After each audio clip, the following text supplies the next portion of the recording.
వంట ఇంటిలోన పిల్లిలాగా నక్కుతారు, వంటి గుంటె చాలు గిల్లి గిల్లి చంపుతారు, దగ్గరకొస్తే ఇలా దూరం చేస్తారు.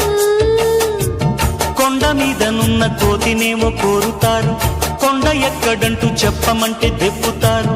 శ్రమను చూడకుండా మా జేబులు చూస్తాడు.